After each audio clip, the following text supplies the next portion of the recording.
నమస్తే, good evening. Welcome to స్వతంత్ర news. నేను సోనియా. బులెటిన్ల ముందుగా హెడ్లైన్ చూద్దాం. సాగునీటి అధికారులతో ఉత్తమ్ సమీక్ష. రెండో పంట సాగుకు నీరు అందించడంపై చర్చ. హైదరాబాద్లో డ్రగ్స్, గంజాయి మాట వినపడొద్దు. సిటీ పోలీసులతో కమిషనర్ శ్రీనివాస్ రెడ్డి భేటీ.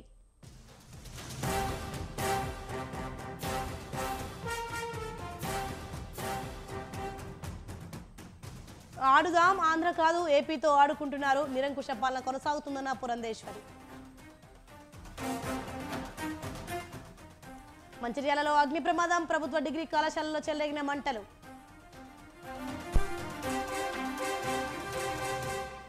పార్లమెంట్ ఘటన దురదృష్టకరం. అనవసరపు రాద్ధాంతం చేయొద్దన్న మోడీ.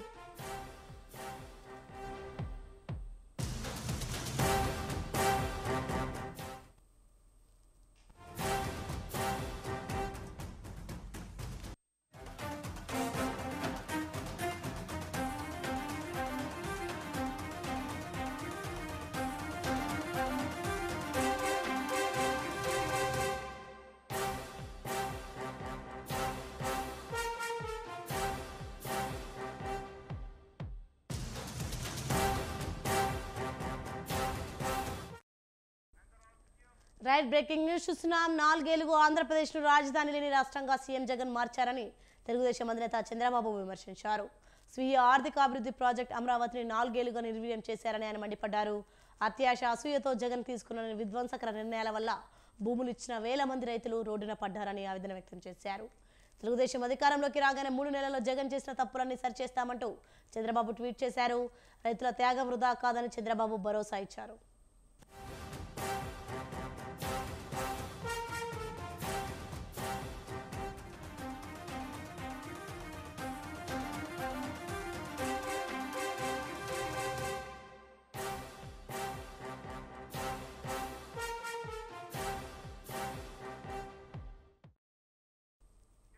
బ్రేకింగ్ న్యూస్ చూస్తున్నాం. 4 ఏళ్లుగా ఆంధ్రప్రదేశ్ రాజధాని లేని రాష్ట్రంగా సీఎం జగన్ మార్చారని తెలుగుదేశం అధినేత చంద్రబాబు విమర్శించారు. స్వీయ ఆర్థికాభివృద్ధి ప్రాజెక్ట్ అమరావతిని 4 ఏళ్లుగా నిర్వీర్యం చేశారని ఆయన మండిపడ్డారు. అత్యాశ, అసూయతో జగన్ తీసుకున్న విధ్వంసకర నిర్ణయాల వల్ల భూములు ఇచ్చిన వేల మంది రైతులు రోడ్డున పడ్డారని ఆవేదన వ్యక్తం చేశారు. తెలుగుదేశం అధికారంలోకి రాగానే 3 నెలల్లో జగన్ చేసిన తప్పులని సరిచేస్తామంటూ చంద్రబాబు ట్వీట్ చేశారు. రైతుల త్యాగం వృధా కాదని చంద్రబాబు భరోసా ఇచ్చారు.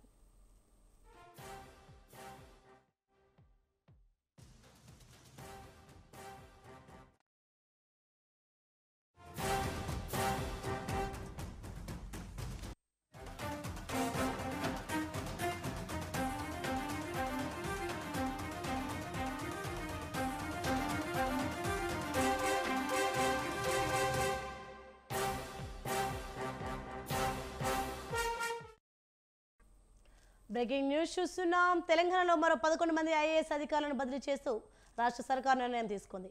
వాణిజ్య పన్నుల శాఖ కమిషనర్గా శ్రీదేవి, హైదరాబాద్ వాటర్ వర్క్స్ ఎండీగా సుదర్శన్ రెడ్డి, విద్యాశాఖ ప్రిన్సిపల్ సెక్రటరీగా బి వెంకటేశం, ఆరోగ్య కుటుంబ సంక్షేమ డైరెక్టర్గా ఆర్వి కర్జన్ను నియమించింది.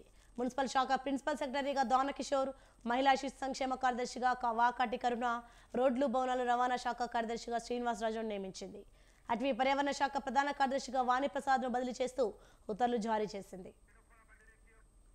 రైట్, ఇదే అంశంపై మరింత సమాచారం మా ప్రతినిధి వేణు ఫోన్లను అందిస్తారు. వేణు, చెప్పండి, అటవీ పర్యావరణ శాఖ ప్రధాన కార్యదర్శిగా వాణిప్రసాద్ను బదిలీ చేస్తూ ఉత్తర్వులు జారీ చేసింది. దీనిపైన అప్డేట్స్ ఏంటి? సీనియర్ ఐఏఎస్ అధికారుల బదిలీలు ఈ రోజు ప్రభుత్వం చేపట్టింది. గత కొద్ది రోజులుగా ఎవరైతే ఐఏఎస్ లను ఉన్నారో ఒక్కొక్క డిపార్ట్మెంట్ల వారీగా బదిలీ చేస్తున్నటువంటి పరిస్థితి. ఇక ఈ రోజు దాదాపుగా 11 మందిని కీలక శాఖలకు సంబంధించినటువంటి ఐఏఎస్ అధికారులందరినీ కూడా ఈ రోజు బదిలీ చేయడం జరిగింది. గత ప్రభుత్వంలో అరవింద్ కుమార్ చాలా కీ రోల్ ప్లే చేస్తూ ఎంఏయుడి డిపార్ట్మెంట్, అలాగే హెచ్ఎండిఏ కమిషనర్ తో పాటు పలు కీలక శాఖల్లో ఉన్నటువంటి అరవింద్ కుమార్ ని ఏదైతే డిజాస్టర్ మేనేజ్మెంట్ కి ట్రాన్స్ఫర్ చేయడం జరిగింది. ముఖ్యంగా ఏదైతే డిజాస్టర్ సంబంధించినప్పుడు తీసుకునేటువంటి చర్యలకు సంబంధించి గతంలో రాహుల్ బొజ్జా పనిచేశారు. ఈ పోస్ట్ కి అరవింద్ కుమార్ ని బదిలీ చేయడం జరిగింది. ఇక అలాగే బుర్రా వెంకటేశం ప్రస్తుతం ఏదైతే బీసీ సంక్షేమ శాఖలో పనిచేస్తున్నటువంటి సెక్రటరీ క్యాడర్ లో చేస్తున్నటువంటి బుర్రా వెంకటేశంని కీలక శాఖలో నియమించింది. ఎడ్యుకేషన్ సంబంధించి ఏదైతే ప్రస్తుతం ఉన్నటువంటి వాకిటి కర్ణను ట్రాన్స్ఫర్ చేస్తూ బుర్రా వెంకటేశంని ఎడ్యుకేషన్ సంబంధించి ప్రిన్సిపల్ సెక్రటరీ గవర్నమెంట్ నియమించడం జరిగింది. ఇక మరోవైపు వాణి ప్రసాద్ మరో సీనియర్ ఐఏఎస్ అధికారి principal secretary to government transport department transfer posted as a principal secretary to government environment forest science and technology department ఏదైతే ఉందో ఆ శాఖకు బదిలీ చేస్తూ ఉత్తర్వులు ఇవ్వడం జరిగింది. గతంలో ఈ శాఖను శాంతకుమారి నిర్వహించారు. ఇక మరోవైపు దానకిషోర్ దాదాపు 9 సంవత్సరాలకు పైబడి వాటర్ వర్క్స్ లో పనిచేసినటువంటి దానకిషోర్ కి కీలక శాఖ అయినటువంటి ఎంఏయుడి డిపార్ట్మెంట్ కి సంబంధించి ప్రిన్సిపల్ సెక్రటరీ గా ఏదైతే ఉన్నటువంటి పోస్ట్ కి సంబంధించి దానకిషోర్ ను నియమిస్తూ ఉత్తర్వులు జారీ చేయడం జరిగింది. గతంలో ఈ పోస్ట్ ను సీనియర్ ఐఏఎస్ అధికారి అరవింద్ కుమార్ నిర్వహించారు స్పెషల్ సెక్రటరీగా. ఇక అతన్ని రిలీవ్ చేస్తూ దానకిషోర్ ని ఎంఏయుడి డిపార్ట్మెంట్ కి బదిలీ చేయడం జరిగింది. ఇక మరోవైపు ఏదైతే మరో సీనియర్ ఐఏఎస్ అధికారి K Srinivasaraju secretary government R&B department కి పనిచేస్తున్నటువంటి శ్రీనివాసరాజుని TR&B డిపార్ట్మెంట్ కి ట్రాన్స్ఫర్ చేయడం జరిగింది ట్రాన్స్పోర్ట్ డిపార్ట్మెంట్ సంబంధించి. ఇక మరోవైపు క్రిస్టినా జే చోంగు కమిషనర్ కమర్షియల్ ట్యాక్స్ పనిచేస్తున్నటువంటి ఐఏఎస్ అధికారి ఈమెను కూడా ట్రాన్స్ఫర్ చేస్తూ ఫ్యామిలీ వెల్ఫేర్ డిపార్ట్మెంట్ కి బదిలీ చేయడం జరిగింది. ఇక మరో ఐఏఎస్ అధికారి సి సుదర్శన్ రెడ్డి ప్రస్తుతం ఎంఏయుడి డిపార్ట్మెంట్ కి పనిచేస్తున్నారు సెక్రటరీగా. వాటర్ బోర్డు కి సంబంధించి సుదర్శన్ రెడ్డిని నియమిస్తూ కూడా ప్రభుత్వ ఉత్తర్వులు జారీ చేయడం జరిగింది. ఇక శ్రీదేవి సీనియర్ ఐఏఎస్ అధికారి ఫైనాన్స్ డిపార్ట్మెంట్ లో పనిచేస్తుంది. అయితే అక్కడ నుండి ట్రాన్స్ఫర్ చేస్తూ కమిషనర్ కమర్షియల్ ట్యాక్స్ కి బదిలీ చేయడం జరిగింది. ఇక వాకటి కర్ణ మరో సీనియర్ ఐఏఎస్ అధికారి ఇక ప్రస్తుతం secretary government commissioner women and child welfare disable senior citizen department కి ట్రాన్స్ఫర్ చేయడం జరిగింది. ఇక ఇదే స్థానంలో పనిచేస్తున్నటువంటి శృతి ఓజాను ఏదైతే బదిలీ చేయడం జరిగింది. ఇక మరోవైపు ఆర్బి కర్ణన్ ప్రస్తుతం నల్గొండ జిల్లాకు కలెక్టర్ గా పనిచేస్తున్నారు. ఇతన్ని కూడా తీసుకొచ్చి director health family welfare department కి పోస్ట్ చేస్తూ కాసేపటి కిందటే ప్రభుత్వం ఉత్తర్వులు జారీ చేశారు. ఎస్వేను రాష్ట్ర సర్కార్ నిర్ణయం ఇలా తొందరగా ఎందుకు తీసుకుంది? అలాగే 11 మంది ఐఏఎస్ అధికారులు బదిలీ అయ్యారు కదా, వాళ్ళ పరిస్థితి ఏంటి? ముఖ్యంగా ప్రభుత్వంలో ఏదైతే పనిచేస్తున్నటువంటి అధికారులందరినీ కూడా ఎన్నికలు ముగిశాయి కాబట్టి వివిధ శాఖలకు ట్రాన్స్ఫర్ చేసినటువంటి పరిస్థితి. గత ప్రభుత్వంలో చాలా ఏళ్లుగా కూడా ఒకటే డిపార్ట్మెంట్ లో ఉండడం వల్ల ఉన్నటువంటి పరిస్థితులను అన్ని గమనించినటువంటి ప్రభుత్వం ఇక వారందరినీ బదిలీ చేస్తూ నిర్ణయం తీసుకుంది. ఇక ముఖ్యంగా మనం చూసాం మొన్న ఇటీవల జరిగినటువంటి బదిలీలో చూస్తే ఎలక్ట్రిసిటీ డిపార్ట్మెంట్ సంబంధించి చాలా రోజులుగా కూడా అక్కడ ఒక ఐఏఎస్ అధికారులను పెట్టాల్సిన పోస్ట్ లో మామూలుగానే కొనసాగిస్తూ అందులో డిపార్ట్మెంట్ లో పనిచేసిన సీనియర్ అధికారులనే కొనసాగిస్తూ ఉన్నటువంటి పరిస్థితి. ఈ నేపథ్యంలో ఎలక్ట్రిసిటీ డిపార్ట్మెంట్ పై ప్రత్యేక దృష్టి సారించినటువంటి ప్రభుత్వం అక్కడ దాదాపుగా 3 కీలకమైన స్థానాల్లో ఐఏఎస్ అధికారులను నియమించడం జరిగింది. ఇక ప్రస్తుతం ఈ రోజు జరిగినటువంటి ట్రాన్స్ఫర్ లో కూడా చాలా శాఖల్లో కూడా చాలా ఏళ్ల తరబడి ఉన్నటువంటి సీనియర్ ఐఏఎస్ అధికారులందరినీ కూడా ట్రాన్స్ఫర్ చేయడం జరిగింది. అంటే దాదాపుగా వాటర్ వర్క్స్ డిపార్ట్మెంట్ సంబంధించి చూసుకుంటే దాదాపు 9.5 సంవత్సరాలు ఒకే ఐఏఎస్ అధికారి అక్కడ పోస్టింగ్ ఇవ్వడం జరిగింది.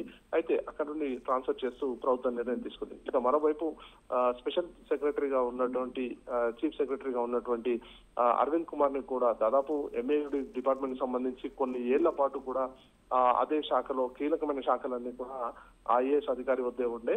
అయితే ప్రస్తుతం ప్రభుత్వం తీసుకున్న నిర్ణయం ప్రకారం అక్కడ నుండి ట్రాన్స్ఫర్ చేస్తూ నిర్ణయం తీసుకుంది. అంటే వివిధ డిపార్ట్మెంట్లను ప్రక్షాళన చేస్తూ ముఖ్యమంత్రి ముందుకు సాగుతున్నారు.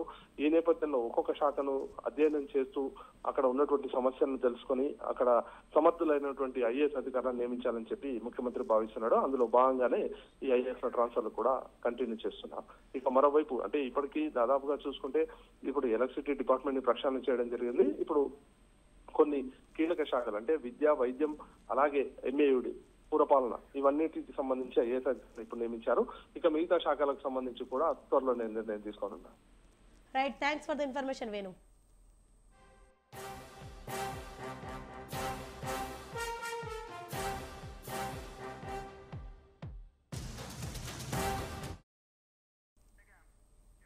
గాంధీ భవన్లో సోమవారం కాంగ్రెస్ రాజకీయ వ్యవహారాల కమిటీ సమావేశం కానుంది. కాంగ్రెస్ పార్టీలో అత్యున్నత నియామక మండలి పీఏసీ ఏర్పాటు చేయడం పట్ల సర్వత్రా ఆసక్తి నెలకొంది. రాష్ట్రంలో కాంగ్రెస్ పార్టీ అధికారంలోకి వచ్చిన తర్వాత మొట్టమొదటిసారిగా పీఏసీ సమావేశం అవుతుండటంతో ఎలాంటి నిర్ణయాలు తీసుకుంటారనే విషయాలపై ఆసక్తి నెలకొంది.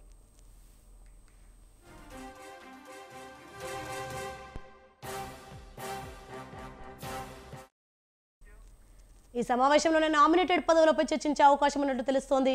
పీఏసీ సమావేశంలో సీఎం రేవంత్ రెడ్డి సహా మంత్రులు, ఇతర ముఖ్య నేతలు పాల్గొనున్నారు. ఈ సమావేశానికి సంబంధించి ఏర్పాట్లు చేస్తున్నారు. మరోవైపు ఈ భేటీలో 6 గ్యారెంటీల అమలుతో పాటు ప్రస్తుత రాజకీయాలపైన చర్చించే అవకాశం ఉన్నట్లు తెలుస్తోంది.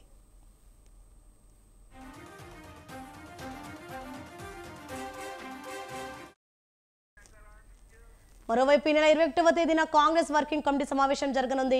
ఏఐసీసీ అధ్యక్షుడు మల్లికార్జున ఖర్గే అధ్యక్షతన సిడబ్ల్యూసీ భేటీ జరగనున్నట్లు కాంగ్రెస్ పార్టీ వర్గాలు తెలిపాయి. ప్రస్తుత రాజకీయ పరిస్థితులు, ఇండియా కూటమి, రానున్న సార్వత్రిక ఎన్నికలు, ఆ ఎన్నికల్లో అమలు చేయాల్సిన వ్యూహాలు, ఇటీవల అసెంబ్లీ ఎన్నికల్లో గెలుపోటములు, వాటికి గల కారణాలపై విశ్లేషణ వంటి పలు అంశాలపై ఈ భేటీలో చర్చించనున్నారు.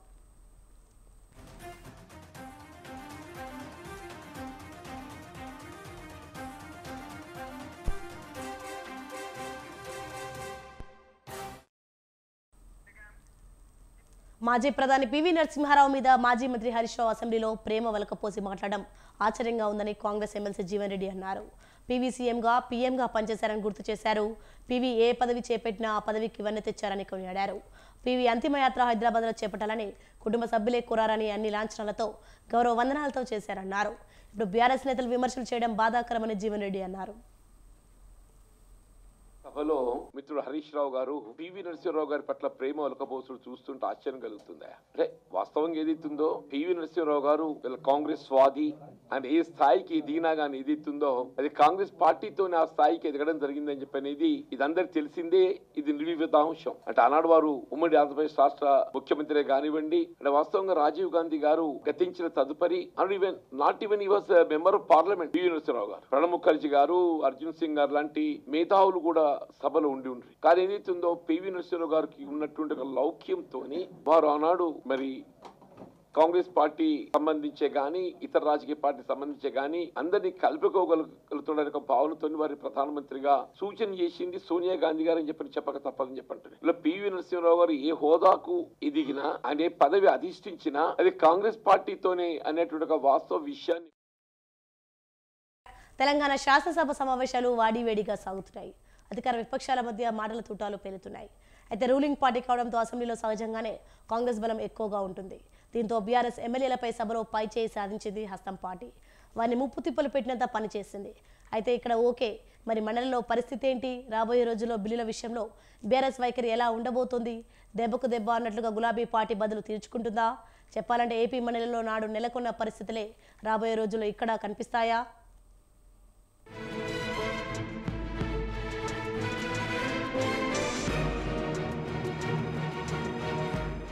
ఇవాళ ఇంత సాంకేతిక పరిజ్ఞానం పెరిగి కూడా ఏదైతుందో మరి దీనిపై సెంట్రల్ వాటర్ కమిషన్ ఏమంటే ఒకే ఒక్కడు అవును, తెలంగాణ శాసన మండలిలో కాంగ్రెస్ పార్టీ తరఫున ప్రస్తుతం ప్రాతినిధ్యం వహిస్తున్న ఏకైక సభ్యుడు జీవన్ రెడ్డి. రాష్ట్రంలో 10 ఏళ్ల తర్వాత అధికారంలోకి వచ్చింది కాంగ్రెస్ పార్టీ. బీఆర్ఎస్ను చిత్తు చేస్తూ 64 స్థానాలతో ప్రభుత్వాన్ని ఏర్పాటు చేసింది. ఇంతవరకు బాగానే ఉన్న శాసన మండలిలో మాత్రం హస్తం పార్టీ బలం గురించి చెప్పుకోవడానికి ఏమీ లేదన్నట్లుగా ఉంది ప్రస్తుత పరిస్థితి. పార్టీ తరపున జీవన్ రెడ్డి ఒక్కరే ఆ భారం మోస్తున్నారు. ముఖ్యమంత్రి గారు ఏదైతుందో మీరు దయచేసి మీరు ఏ విధంగా కాళేశ్వరం మేడిగడ్డపై జ్యుడిషియల్ ఎంక్వైరీ అని చెప్పని మేము కోరుతున్నామో మిషన్ భగీరథ మీద కూడా ఎంక్వైరీ వేయండి. 40,000 కోట్ల అధ్యక్ష అని చెప్పంటున్నా. వాళ్ళు ఎన్టీపీసీ ద్వారా మనం ఉచితంగా విద్యుత్ పొందేటువంటి అవకాశం ప్రాజెక్టులు మీరు నిర్లక్ష్యం చేయడం 4,000 మెగావాట్ల విద్యుత్ ప్రాజెక్టులు మీరు పొందలేక మీ అసమర్థత, మీ వైఫల్యము అట్లీస్ట్ భవిష్యత్తులో ఏదైతుందో కేంద్రం రేపు ఏ ప్రభుత్వం అధికారానికి వచ్చినా అంటే ఎన్డీఎస్ఆ, యూపీఎస్ఆ, ఇంకే ఇండియాస్ఆ ఏ ప్రభుత్వం రానియండి, ఎవరు వచ్చినా కదా ఏదైతుందో మనం రావాల్సిన హక్కులు పరిరక్షించుకుందాం. అవసరమైన బలం అసెంబ్లీలో ఉంది కదా, మండలి సంగతి ఎప్పుడెందుకు అంటారా? అక్కడికే వస్తున్నాం. 6 గ్యారెంటీలు సహా పలు హామీలతో ప్రజల మనసులో గెలుచుకుని అధికారంలోకి వచ్చింది హస్తం పార్టీ. మరిప్పుడు హామీలు అమలు చేయాలంటే వివిధ అంశాలకు సంబంధించి బిల్లులు తేవాల్సి ఉంటుంది, చట్టాలు చేయవలసిన పరిస్థితి వస్తుంది. అవన్నీ జరగాలంటే శాసన మండలి అత్యంత కీలకం.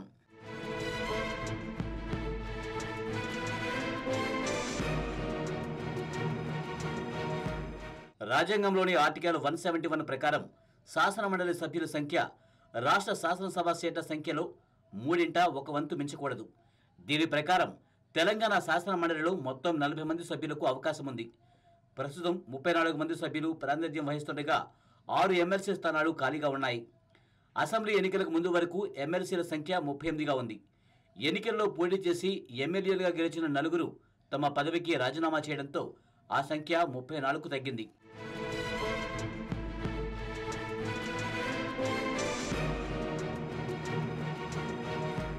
నలభై స్థానాలున్న మండలిలో బీఆర్ఎస్ బలం 27 మంది సభ్యులు.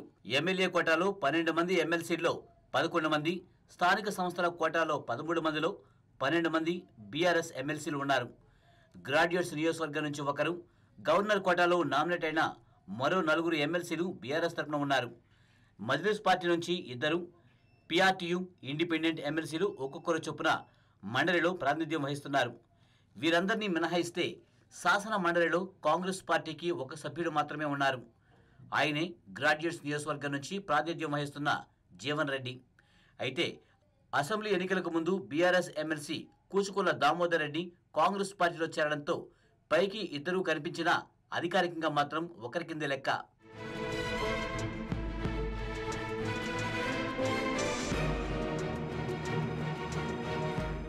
మరి ఇలాంటి పరిస్థితుల్లో కాంగ్రెస్ పార్టీ ఎంతో ప్రతిష్టాత్మకంగా తీసుకున్న పథకాల అమలు కోసం పలు బిల్లులు మండలి ఆమోదం పొందాల్సి ఉంటుంది.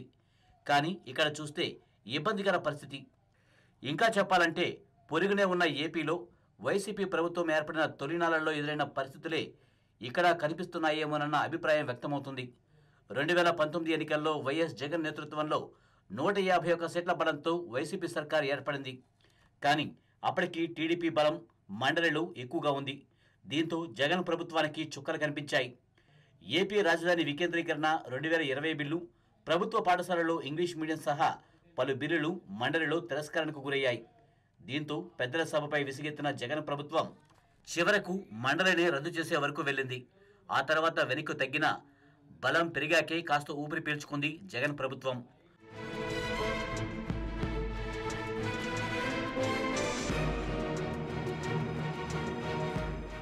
వాస్తవానికి నిబంధనల ప్రకారం రాష్ట్ర శాసనసభలో ఆమోదం పొందిన బిల్లు మండలిలోనూ ఆమోదం పొందాల్సి ఉంటుంది.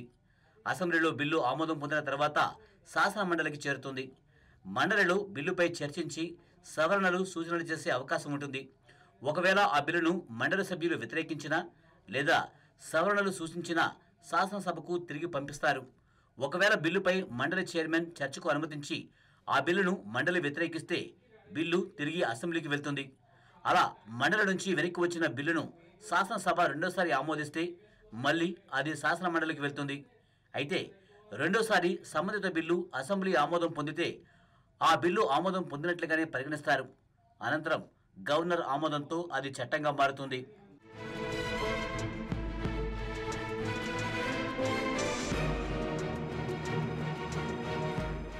మొత్తంగా చూస్తే అసెంబ్లీలో రేవంత్ ప్రభుత్వానికి తిరుగులేకపోయినా మండలిలో మాత్రం అంత సులువు కాదన్న వాదన బలంగా వినిపిస్తుంది.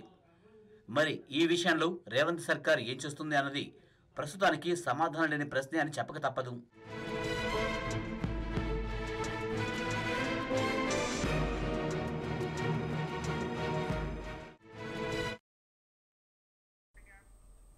విశాఖ పరదేశీపాలెంలో దాదాపు 20 కోట్ల విలువైన భూమిపై కబ్జాదారులు కన్నేశారు. విజయనగరం రాజవంశస్థుల స్థలాలకు కాజేసేందుకు సిద్ధమయ్యారు. అర్ధరాత్రి ఆ స్థలంలో కంటైనర్ తెచ్చి భూమి స్వాధీనం కోసం ప్రయత్నించారు. నకిలీ పత్రాలు సృష్టించిన కబ్జాదారులపై పీఎం పాలెం పోలీసులు కేసు నమోదు చేశారు. దీనిపై మరింత సమాచారం మా ప్రతినిధి ప్రదీప్ అందిస్తారు. మధురవాడ పరదేశీపాలెంలో భూ కబ్జాదారులు ఎక్కువైపోతున్నారు. మధురవాడ పరదేశీపాలెం ఒక భూ కబ్జాలకి అడ్డాగా మారిందనుకోవచ్చు. విశాఖ పిఎం పాలెం సమీప ప్రాంతంలో అయితే పరదేశీపాలెంలో రాజవంశస్థులకు సంబంధించి భూములపై అయితే కబ్జాదారులు అయితే అర్ధరాత్రి పూట్ల ఈ యొక్క భూమిలోకి అయితే ప్రవేశించి 20-30 మందితో పాటు కంటైనర్ను పెట్టి కూడా బెదిరింపులకి గురి చేస్తున్నారు. అయితే పోలీసులు నిఘా వైఫల్యం చెందిందనుకోవచ్చు. ఇదప్పటికీ కూడా ఎవరైతే రాజవంశస్థులకు సంబంధించి ఎవరైతే ఉన్నారో వాళ్ళ భూమిని అయితే నకిలీ పత్రాలతోటి సృష్టించి కూడా ఈ యొక్క భూమిని కాజేయడానికి అయితే చూస్తున్నారంటూ కూడా రాజవంశస్థులకు సంబంధించి చెప్తున్నారు. అయితే ప్రస్తుతం మనతో పాటు వాళ్ళు ఉన్నారు. మరిన్ని విషయాలు అడిగి తెలుసుకుందాం. చెప్పండి, అసలు అట్లాగే ఏమైంది? అసలు నా పేరు పూసపాటి మాధవ్ వర్మ. మాకు మా 4 grandfathers who are sons of late P J J Raju, వాళ్ళు 250 acres పరదేశీపాలెం రెవెన్యూ విలేజ్లో బ్రిటిష్ గవర్నమెంట్ దగ్గర ఆక్షన్లో కొనుక్కున్నారు ఇన్ 1940s. ఇప్పుడు 2014లో పూసపాటి సుబ్బరాజు అనే వ్యక్తి, son of late P Satyanarayana Raju, resident in Seethammadhara Visakhapatnam, ఆయన ఒక ఫేక్ విల్లు తయారు చేసి ఫ్యాబ్రికేట్ చేసి 2014లో 65/2A ల్యాండ్లోని 3185 square yards fraud sale చేశారు ఎం మల్యాద్రికి.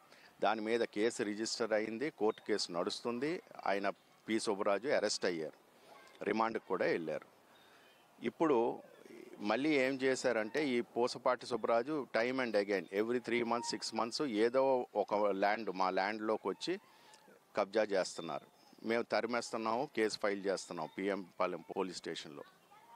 ఇప్పుడు లాస్ట్ వీక్ ఏం చేశారంటే ఆయన ఆల్రెడీ ఒక పవర్ ఆఫ్ అటార్నీ పేరపాత్రుని శ్రీనివాసరావు అని ఆయనకి ఆయన వైఫ్కి పవర్ ఆఫ్ అటార్నీ ఇచ్చి అది రిజిస్టర్ చేసి రిజిస్టర్ ఆఫీస్లో వాళ్ళని తీసుకొచ్చి కంటైనర్ దింపించారు. ఎంతమంది చేస్తుంటారు అంటే వాచ్మెన్ చెప్పుంటారు కదా, ఎన్ని మంది వచ్చే ఒక కంటైనర్ పెట్టుంటారు? 20 to 30% అండి. వాళ్ళు క్రేను లారీ అన్నీ తెచ్చి మొత్తం 20 to 30% వచ్చి ఆ కంటైనర్ కాదు, కంటైనర్ పెట్టేసి దెన్ మా కాంపౌండ్ వాళ్ళు, గేటు, ఫెన్సింగ్ అంతా ఉంది. మా వాచ్మ్యాన్ని కొట్టి తరివేసి, వాచ్మ్యాన్ వైఫ్ ఇద్దరిని తరివేసి, అప్పుడు సీసీ కెమెరాలు అన్నీ ఉన్నాయి మా సైట్కి, బోర్డ్స్ ఉన్నాయి మా పేరు మీద భూమి వీఆర్ ద ల్యాండ్ ఓనర్స్ అని. తరిమేసి వాడిని చంపేస్తామన్నారు. అయితే వాచ్మ్యాన్ భయపడిపోయి 100కి కాల్ చేసి 2 సార్లు 100 కాల్ చేసి పోలీస్ స్టేషన్కి వచ్చేసి కంప్లైంట్ ఇచ్చాడు రాత్రిలోనే. 2 సార్లు 100కి ఫోన్ చేసినప్పుడు పోలీసులు ఆడికి ఏమైనా వచ్చారు? పోలీసులు ఎవరు స్పందించలేదు. స్పందించకపోతేనే పోలీస్ స్టేషన్కి వెళ్ళాడు. పోలీస్ స్టేషన్కి వెళ్ళి పోలీసులకి కంప్లైంట్ ఇచ్చాడు. అయితే మొత్తానికి ఈ యొక్క మనుషులు ఒక 20-30 మందితో పాటు అబ్జర్వ్ చేశారంటారా? అవునండి, మాది land 1.59 acres in survey number 71/2D. ఆ ల్యాండ్ బిట్లోని మాకు నెంబర్ ఆఫ్ ల్యాండ్స్ ఉన్నాయి. ఇప్పుడు ఈ బిట్లోని వాళ్ళు కంటైనర్ తెచ్చి కబ్జా చేశారు. మీకు ఏం న్యాయం కావాలనుకుంటున్నారు? మేము ఫస్ట్ ఏమిటంటే పోలీసు నిఘా పెంచాలి పరదేశీపాలెంలో. సెకండ్ ఏమిటంటే ఇలాంటి భూ కబ్జాదారులు రిపీటెడ్ అఫెండర్స్ని వాళ్ళు ఎన్లిస్ట్ చేసి వాళ్ళని కంట్రోల్ చేయాలి with the respective cases and the case laws. ఇది పరిస్థితి. ఏదైతే పరదేశీపాలెంలో రాజవంశస్థులకు సంబంధించి భూములపై పిఎం పాలెం పోలీసులు కూడా ఈ యొక్క కేసు మీద దర్యాప్తు చేస్తున్నారు. అయితే వీటిపైన మరింత చర్యలు తీసుకోవాలి, ఈ కబ్జాలన్నీ ఆగాలి అంటూ కూడా బాధ్యతలు అయితే చెప్తున్నారు. కెమెరామెన్ శివతో ప్రదీప్, విశాఖ నుంచి స్వతంత్ర. నెల్లూరు జిల్లా సూలూరుపేట నియోజకవర్గ వైసీపీలో వర్గపోరు తారాస్థాయికి చేరింది. ఓ కార్యకర్తను స్తంభానికి కట్టేసి కొట్టేశారు. 2 రోజుల క్రితం దొరవారి సత్రం మండలంలో ఎమ్మెల్యే కిలివేటి సంజీవయ్య అసమ్మతి వర్గం నిర్వహించిన సమావేశంలో చిలకలూరుకు చెందిన దువ్వూరు రాకేష్ రెడ్డి ప్రసంగించారు. అయితే ఎమ్మెల్యే సంజీవయ్యపై డీసీసీబీ చైర్మన్ సత్యనారాయణ రెడ్డిపై తీవ్ర విమర్శలు చేశారు.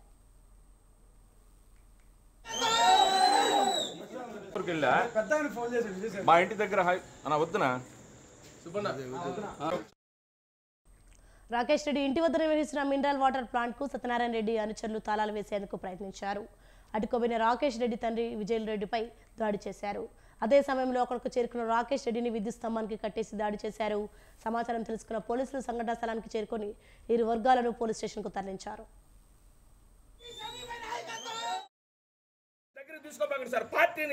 కార్యకర్తలు నాశనం చేస్తున్నారు సార్, కొట్టి చంపేస్తారు సార్. వీళ్ళు తెలుగుదేశం వాళ్ళకి అమ్ముడు పోతారు, ఇంకొక ప్యాకేజీ వాళ్ళకి అమ్ముడు పోతారు. ఎవరు డబ్బులు ఇస్తే వాళ్ళతో కొడుస్తారు.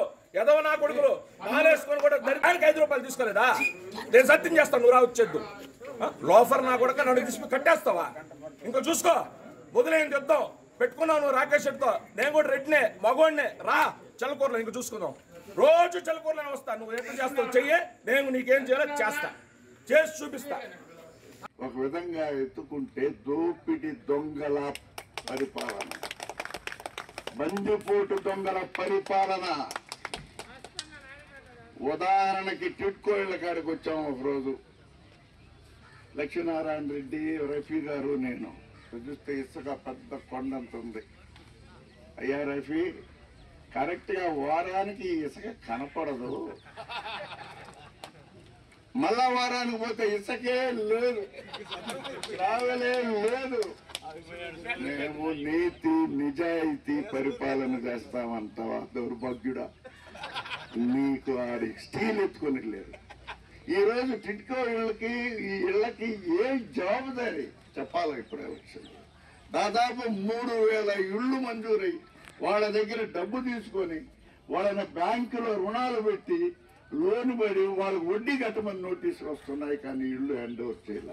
ఒక విధంగా ఎత్తుకుంటూ 2009 జగన్మోహన్ రెడ్డి గారు పార్టీ పెడతారా పెట్టరా అన్నప్పటి నుంచి 2019 ఆయన సీఎం అయ్యేదాకా ఆయన వెన్నంటి నడిచిన ఈ సైన్యానికి అందరికి కూడా మనస్ఫూర్తిగా నా నమస్కారాలు తెలియజేసుకుంటాం.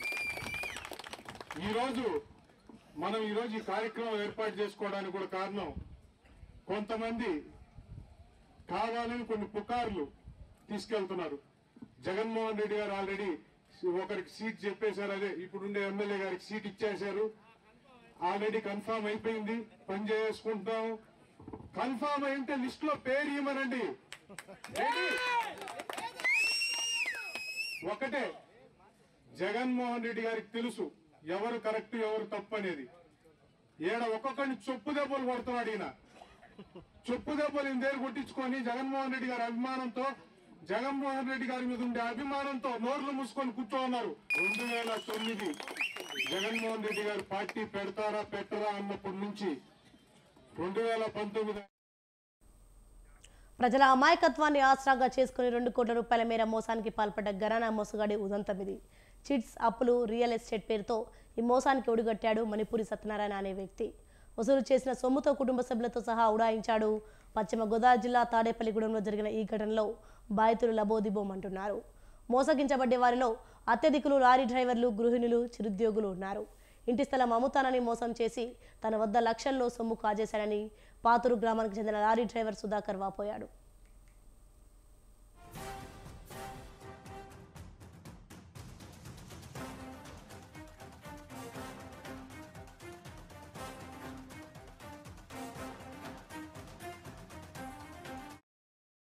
నేను ఒక లారీ డ్రైవర్గా పనిచేసుకుంటూ ఉంటాను. నా చిన్నప్పటి నుంచి తెలిసిన స్నేహితుడు నన్ను అవసరానికి డబ్బులు కావాలని అడిగితే, నేను ఏదో స్థలం ఉంది, నేను అప్పులు తీసుకుంటాను, అమ్మి పెట్టు అని నేను అతనితో చెప్తే, సరే నేనే తీసుకుంటానని చెప్పి ముందుగా నాకు కొంత సొమ్ముని ఇచ్చి, మిగతా సొమ్ముని నీవు ఎవరికైతే బాకీలు ఉన్నావో వాళ్ళకి నేను సమాధానం చెప్తుని వడ్డీలు కట్టుకుంటానని చెప్పి స్థలం రాయించుకొని నాకు కొంత సొమ్ము మొత్తం చెప్పి, మిగతా సొమ్ము నేను ఇస్తానని చెప్పి గత 3 నెలల 4 నెలల క్రితం చెప్పా పెట్టకుండా అతని భార్య పిల్లలతో సహా ఈ ఊరు వదిలి మణిపూడి సత్యనారాయణ అనే వ్యక్తి నాకు 2 సంవత్సరాల నుంచి తన స్నేహితుడు ప్రసాద్ అనే వ్యక్తి ద్వారా నాకు పరిచయం. తను వ్యాపార నిమిత్తం మా ఆయన గారు యాక్సిడెంట్ అయ్యి చనిపోతే చంద్రన్న బీమా వచ్చిన 5 లక్షల రూపాయలు నా పిల్లల చదువు నిమిత్తం, నా అవసరాల నిమిత్తం ఆడ వ్యాపారంలో పెట్టుకుంటానని నాకు చెప్పి తీసుకున్నారు. ప్రతి నెల కూడా నాకు ఒక 2 సంవత్సరాల నుంచి ఇంట్రెస్ట్ కూడా 2 రూపాయలు చొప్పున నాకు ఎప్పుడు ఇచ్చేవారు. అది కూడా 2023 జనవరి నుంచి ఇవ్వడం మానేసి తను ఐపీ పెట్టే ముందు కూడా నా దగ్గర ఇంటికి వచ్చి 60,000 పట్టుకెళ్ళి తెలియకోకుండానే ఇలా వెళ్ళిపోవడం కూడా జరిగింది. సుమారుగా నాకు ఇప్పుడైతే 6 లక్షల వరకు రావాలండి. మేము చాలామంది లాయర్ని, కోర్టుని, అంతమందిని సంప్రదించినా కూడా మాకు ఏ సమాధానం అయితే రాలేదు. మణిపూడి సత్యనారాయణ అనే వ్యక్తి నాకు 2 సంవత్సరాల నుంచి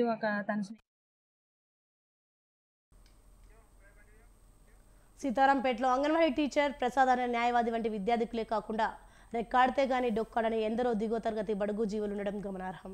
కాగా పరారైన సత్యనారాయణ ఆచూకీ తెలుసుకున్న బాధితులు విజయనగరం జిల్లా బొబ్బిలిలో అదుపులోకి తీసుకుని తాడేపల్లిగూడెం పోలీస్ స్టేషన్లో అప్పగించిన ఫలితం లేకపోవడంతో న్యాయం కోసం కోర్టు మెట్లెక్కారు బాధితులు.